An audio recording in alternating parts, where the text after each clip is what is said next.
Discipline is when you take the battery of willpower and you squirt that extra juice to make up the difference. Your motivation's only getting you so far. Usually it's far enough. Sometimes it's not.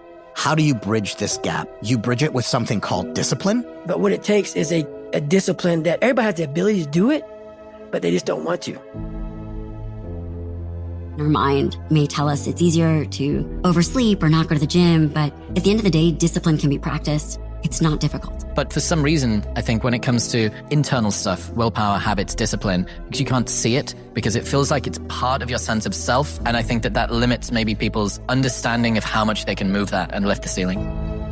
We think that discipline sucks, like not getting to eat everything you want, not getting to do everything you want. We think discipline is a punishment, but actually nobody has a shittier life than a person who has no self-control, no boundaries, no rules.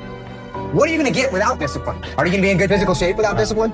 Are you going to be financially successful without discipline? No. If you want to make progress in your life, you got to have discipline. It's a discipline, it's a regimen. It was a choice I made. And the choice I made was, what are you willing to sacrifice? What are you willing to give up to find every bit of who you are as a human being? And I was willing to give everything to do that. There is a bridge from what you see in your head to what you hold in your hand. And that bridge is called discipline. We're talking about pressing and pushing towards something despite difficulty, despite delay, despite distractions, despite the doubters, despite the naysayers. This is somebody who perseveres, who has an unwavering tenacity to achieve what it is that they see in their head. We do what we hate like we love it. That's what discipline looks like.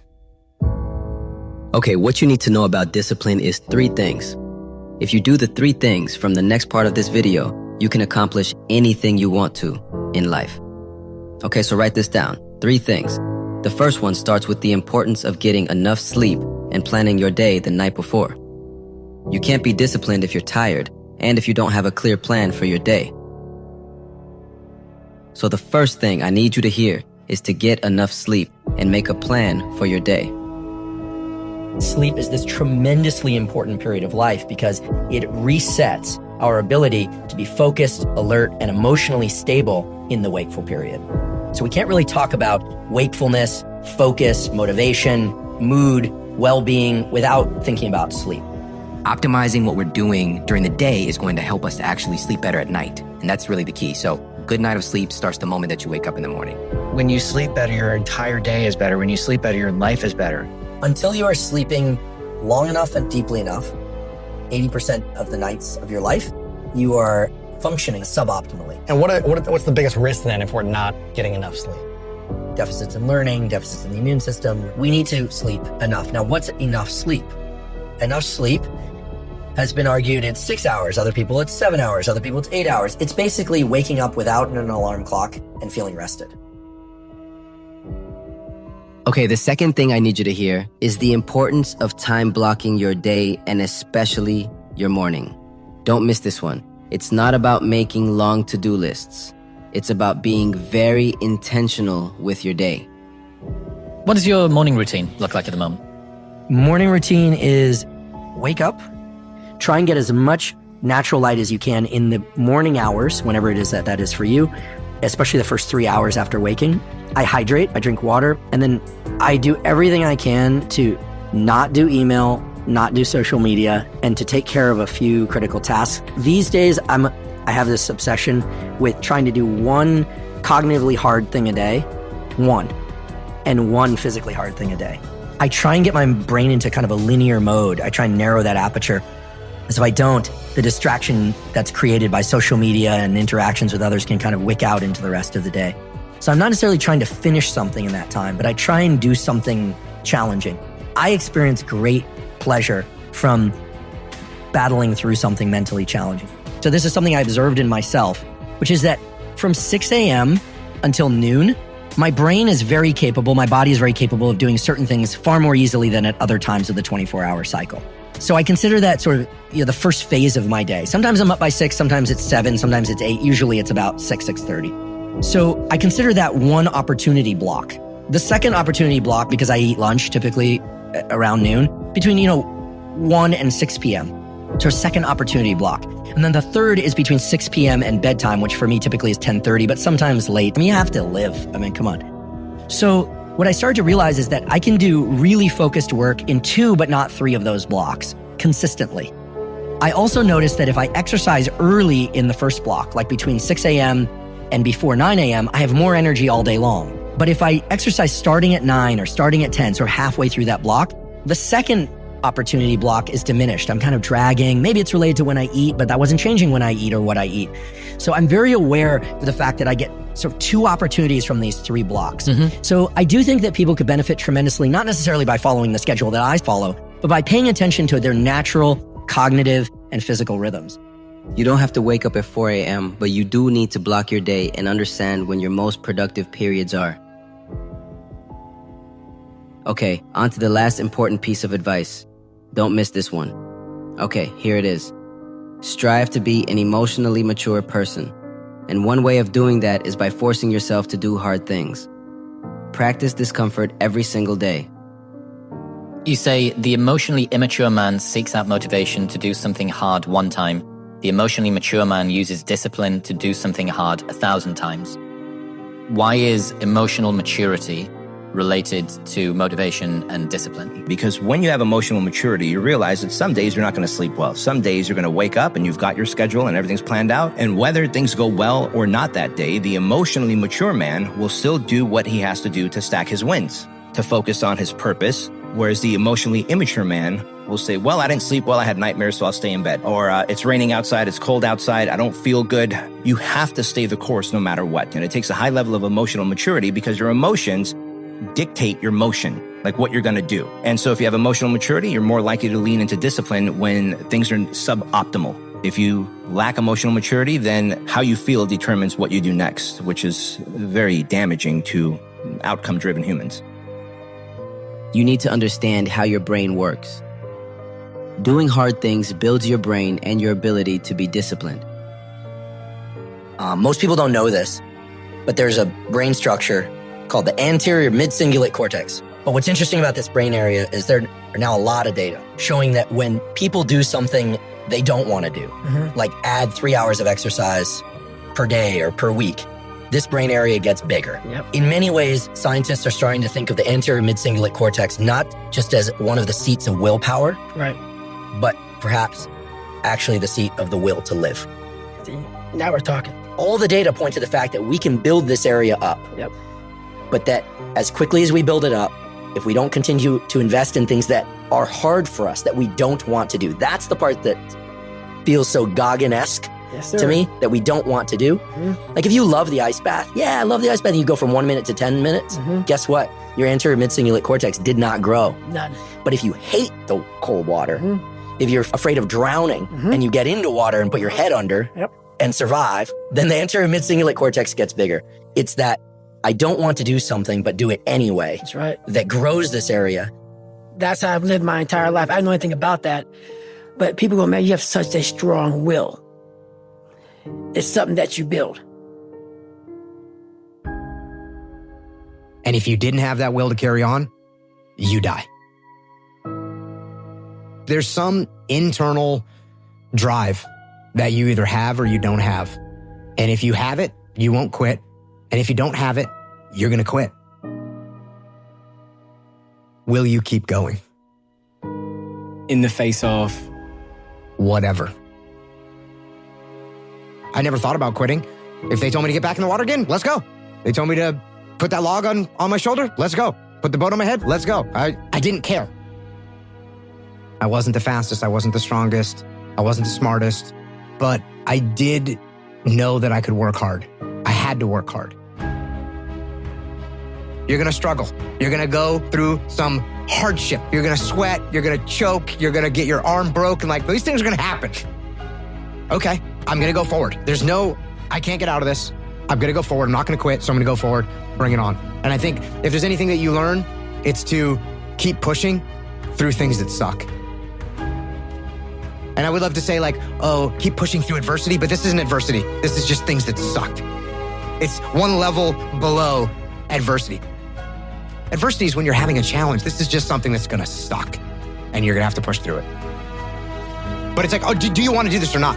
Which is what I think a lot of it boils down to. Do you actually want to do this or not? But the vast majority of people, they quit. But they don't usually say that. And even in their mind, they probably don't believe it.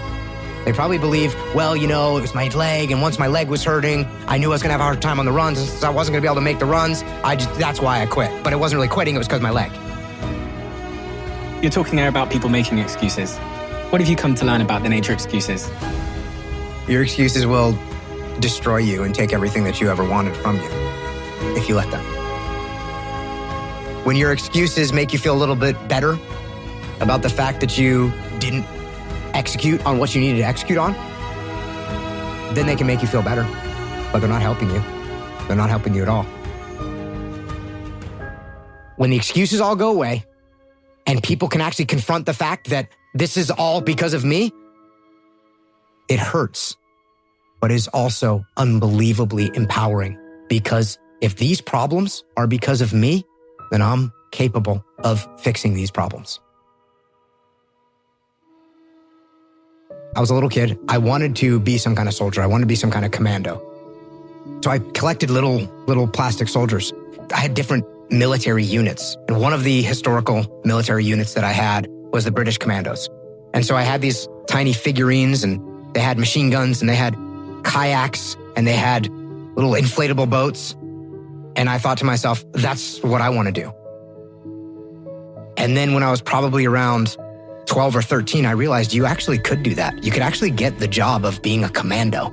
And the closest thing that I found was being in the Navy and being in the SEAL teams. I have to ask a very dumb question here, which is, what is a Navy SEAL? So a Navy SEAL is a part of the Navy, but you're the special operations component of the Navy. The percentage of people that make it through SEAL training is about 20%. People that are under the age of 20, it goes down to about 5%. So yeah, I was one of those small percentage of people that are very young but still make it through. Well, they call the one of the weeks Hell Week, don't they? Mm-hmm. So they try and simulate hell. Yeah, they try and simulate hell. It's about 5.5 days, no sleep, lots of physical activity, lots of stress, lots of pain, and lots of people quit.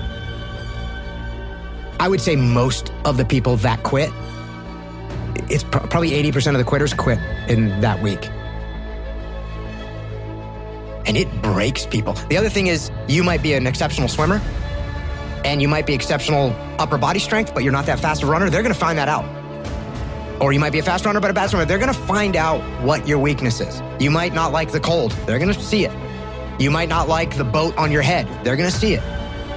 They might see that you have a bad temper. They're going to find that, and they're going to pick at that thing to either make you come out the other side or make you quit. One of the things they do is they'll line you up and they say interlock arms, and you get arm in arm with the guy next to you, and they say forward march, and you march in the water, and they say take seats, and you sit down. And they leave you in there. And it's called surf torture. And you just sit there.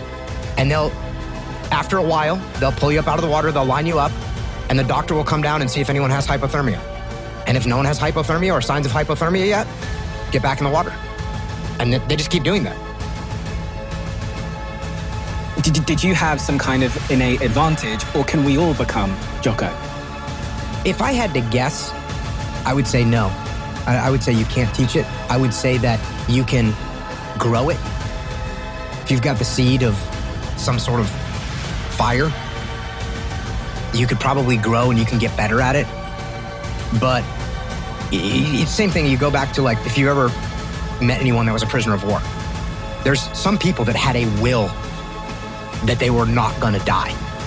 I'm not going to die. I'm going to keep going. And if you didn't have that will to carry on, you die. And the people that died, they did not have the will to live. And think about how bad things have to be before you say, you know what, I'm just going to lay here and die. And that can get to that point. It was a guy who was, going through hardship with his job, with his marriage, and the marriage was coming to an end. The job was going to come to an end as well. And he's out there and doesn't know what to do. And the analogy that I set up for him is, if I'm in the woods, which is where you are right now, you're in the woods, and you don't know where to go. Because the wife's not there anymore, the job's not there anymore, you don't know where to go right now. So if you're in the woods and you don't know where to go, start walking. You got to start walking because the perspective's not going to change. You have to start moving forward. You have to start taking steps in order to improve your vision, improve your perspective, change your perspective, make some kind of progress. And worst case scenario, you figure out that you walked the wrong direction. Okay, now you can go walk in the other direction. And that's going to be fine. But standing there lost and not doing anything is just waiting to die, waiting to starve to death. Don't let that happen. If you frame things right in your life, if you frame a business challenge as an opportunity to build a stronger team, if you frame a personal challenge as an opportunity to overcome and improve yourself, these things that seem so horrible are actually very positive components of your existence, and they're going to make you better. And you're going to have to push through it. When the excuses all go away and people can actually confront the fact that this is all because of me, it's also liberating because now you have control over your fate and over your destiny, and that is a glorious thing.